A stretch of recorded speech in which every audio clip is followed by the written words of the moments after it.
2, 3, 4, 5. Thank you very much. Okay, so if you used your homework pass for that assignment, that is completely okay. Since we're obviously going to be going over the answers right now, I don't expect you to fill it in and do it later in terms of like doing it tonight and then bringing it back really doesn't accomplish anything. I do, however, want you to copy the answers as we put the answers down. If you show me your completed page at the end of class, then you will get full credit for the assignment. If you don't complete it, then it won't count either way. Does that make sense? So it won't count for you or against you. Okay? If you have a check, or what looks like it could be a check up at the top of your page, that means you got a 100 on the assignment. Everything was fine. I was okay the way it was. If there was something wrong, I would have done a little mark to indicate what was wrong, or circled if you left something out. And the number at the top of the page is the grade you got for the assignment. Yes, sir. Is this like in this Morse class, all you have to do is do your homework? Is this the same thing, or it has to be right? This is where we check it for completion, so and accuracy. So you do get an accuracy grade for this. Okay. Other questions? Okay. So let's go through and check our answers. Wea is, just tell me guys. Roadway or street, fossa fossa, mensa mensa, meta meta, turning point or goal, good. I like the way some of you knew both of them. Pagana paganai, cana canai, patria patriae. Ooh, I like the way you had both of them. Nicely done. Aura aura, regina reginae, insula insulae. And for our review vocabulary, do, darty, dati, datu. To give is fine. Because remember, it's kind of like what your book, your flashcard's going to look like. But if you said, I give, to give, I gave, that's fine too. No problem there. It's just, that's a lot of extra writing, so to give is fine with me. However, having said that, it's never a problem if you give me more information than I asked for. Does that make sense? Okay? Laboro, laborawe, laborawe, laboratum. To work, yeah. Aqua, aqua. Water. Silua, silui. Terra, terra. All right. Most of you guys did a really good job on the chant. Nicely done. A couple of you forgot to fill in the boxes. Singular. Plural. And many of you abbreviated, and that's fine. I'm completely okay with that if you abbreviate. And then on the sides, first person, second person, third person. And then our endings, they already give us the O. Oesti mustasenti, oesti mustasenti. The Latin present endings are oesti mustasenti. And some of you see how there's a little dash in front of it? Some of you put that little dash there. Some of you didn't. It's fine either way. All that dash means is this is an ending that we hook onto something else. So anytime you see one of those dashes, that's what it means. All right? Now for the grammar section. Whenever we get to this grammar section, there's always kind of a risk where there isn't an exactly right answer. In other words, could there be several different ways you can answer this that would be accurate and okay? Yes, there are. So I'm going to put the answer up on the board. If your answer doesn't match it exactly, that's okay. If I didn't mark it wrong, then I was okay with whatever you put. If I marked it wrong, you're going to want to copy what I've got. Yeah, Gus? Fifth grade's fun. What can I say? Asher? What is this dash when it's wrong? Yeah, because it looked like you wrote the same thing for both. That's the way I read that. You see? I said, who's doing the action? Who's doing the action? Yeah. I was reading that as being the same thing. Yes, ma'am. I put mine on 10. Well, let me go over the answers, and then we'll see where we're at. So, number simply is how... Can't spell today. Let's face it, I can't spell any day. Spelling is like my weakness. How many are doing the action? and how many are doing the action, how many people are doing the action, any variation of that. If I didn't mark yours wrong, then I'm okay with it. If I marked it wrong, you need to fix it. All right? And then person is actually how, who, same letters. You ever notice that? Who is doing the action? So first person, the speaker is doing the action. Second person, the listener is doing the action. Third person, somebody who's outside the conversation is doing the action. Any questions on that? All right. Yes, sir. On mine it says who's doing the verb. I would say that in the test would be wrong. So has anybody taken a look at the practice test yet?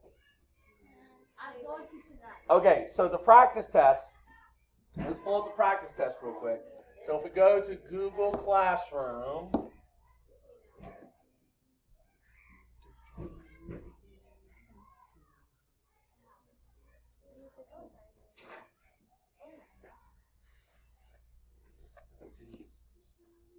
so here's the practice test. The practice test, the questions are fill in the blank. There's really only so many ways I can ask this information. Really, if you think about it. Hint. It's going to be fill in the blank tomorrow too. So if you can fill in these blanks, you're going to be all right. All right? Okay. Yes. Now, but careful. And when I say three characteristics of a Latin verb, that's when we're talking about person, number, and tense. All right? Number answers the question of how many. Don't say singular plural there. Let's listen to that for a second. Number answers the question of singular plural. Is that a question? Singular plural? No, it's not a question. Singular plural are the options. So, and all that to say, Carson, I'm going to make it really straightforward for you on that section tomorrow. Okay? You're also going to have to conjugate a verb. It'll be a different verb. So, I got to make something a little different. And then, of course, the person diagram is on the back side. Yes, sir. I have an answer. What is that sweat? What's the what? Sweat. Oh, great question that we'll have to talk about another time. All right. Yes, ma'am. Say again. 3 characteristics of a Latin. Go back to page 12, if you will. Go back to page 12. It's the 3 paragraphs here. Person, number, and tense. Oh, Lordy. Did someone die? Oh. Oh, no. Guys, while I love 5th grade fun, we're being Oh, a little no. bit confident. Thank you.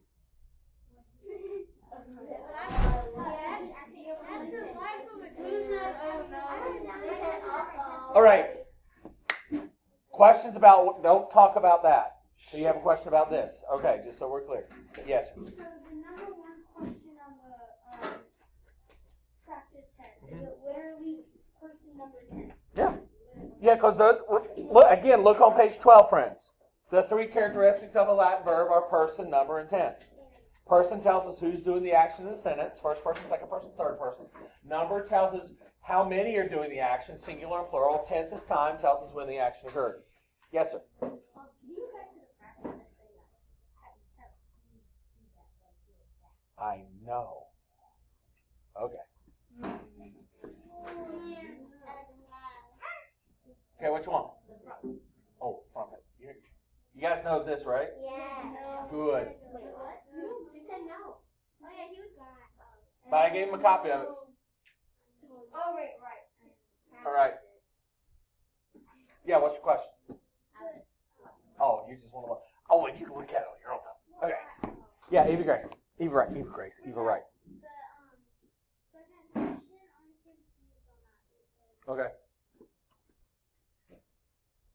Number answers the question of? What does number tell us?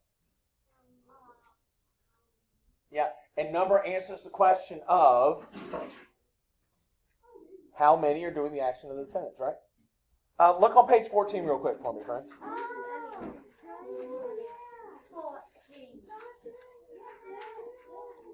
Look on page 14. What's number 1, section C?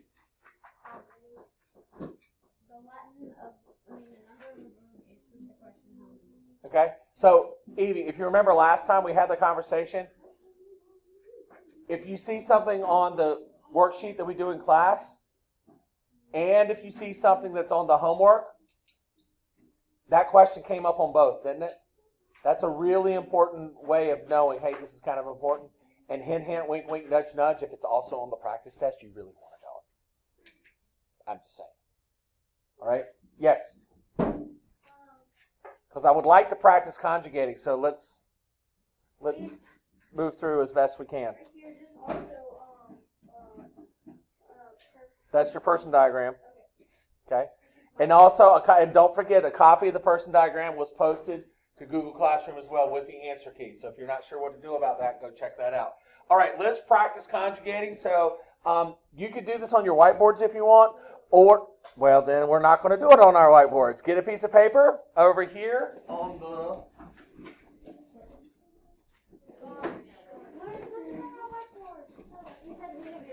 It's okay, no worries, no worries, no worries.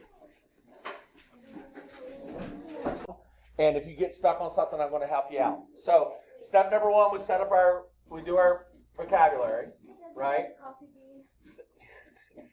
Now you can't unsee that. Step number 2, you set up your chart. All right, now, Asher, here's where you're going to help me out. What do I do next? Very good. We take this first form, we drop and stop. And the reason for that is nero means I tell. It literally is first person singular present tense. First person singular, and this is the present tense chart. So that's why we drop and stop that first form. Great. What do I do next?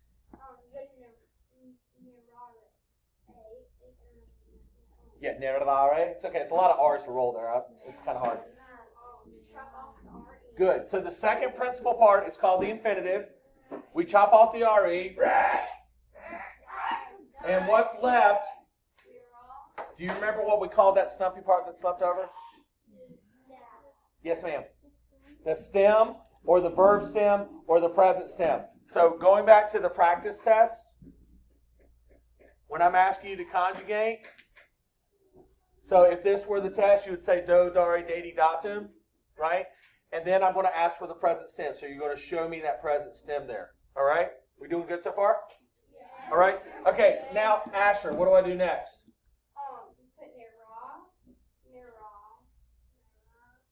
You put plural, oh, come on. And the personal favorite. No, it's okay. It's okay. He's doing good. He's doing good. He's doing good. Okay. Pause for a second. Yes, sir.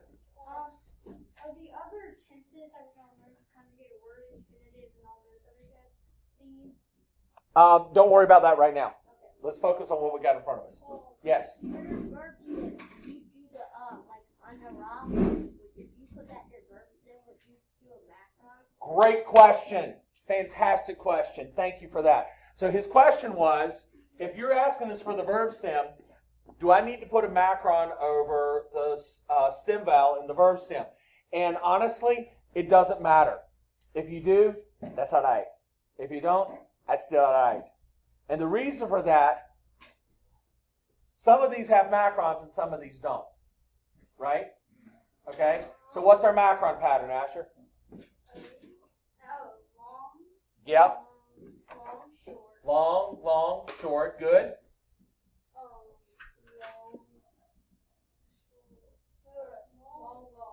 Long, long, short. Good. And Levi, I haven't forgotten you, bud. I'm going to still come back and pick you up in just a second. But I want to finish this off. All right, we got one more thing to do. What do you do? Yeah? Yeah? Okay, pause for a second. Did you hear what he said? The O's already there. We dropped and stopped. Remember, drop and stop means drop and stop. Not drop, stop. It looks like it needs a little something extra. Don't add anything extra to it. So the O's already there. Keep going, friend. Yep. T. T. Must. Okay. Tis. Okay. And Good. Perfect. I don't see what you're struggling with, man. You knocked it straight out. Now, I will say this. I want to come back to Levi's question from yesterday. He asked this yesterday, and I kind of rushed through it. I didn't get a good chance to answer it. Levi, and if I'm, correct me if I'm mischaracterizing your question, but basically it's like, okay, Mr. Cobb, I get it. It's long, long, short. Like this one's long, that one's short. This one's long, that one's short. I get that, but why? Why is that? Great question. So here's the official rule for stem vowels. When conjugating let me rephrase that. When conjugating verbs in the present tense, the stem vowel is immediately preceded with a macron stem vowel unless it's immediately preceded by the endings of MT or NT. Wait, what? What'd you say? Did you just say what? Exactly. That seems kind of mouthy, doesn't it? What's easier to remember? When conjugating verbs, the stem vowel has a macron on it unless immediately preceded by T, NT, or M, or long, long, short, long, long, short. So I love the fact that you're asking that bigger question. The shortest answer I can to answer your question is the only difference between long A and short A is how long we hold the A. And so nerdas, we hold that a little bit longer than we hear with the nerda. You see how the is a little shorter? So that's why that rule is. But for our purposes, we can just know it's long, long, short, long, long, short. Okay? So, perfect job on that. And then when it comes to translate, first person is I or we. Second person is you or y'all. No, I didn't ask you to. We're just running short on time, so I'm like doing the fun times for you. Third person is he, she, it, or they. But that's not all. I what? In this case, it's I tell. So we're going to put that here. I tell, you tell, he, she, or it tells. Friends, Romans, countrymen, lend me your ears. Do not forget to put the S on the tells. All right? We tell, y'all tell, they tell. Okay. Questions on that? All right, friends. I'll see you tomorrow. Valete discipuli discipuli.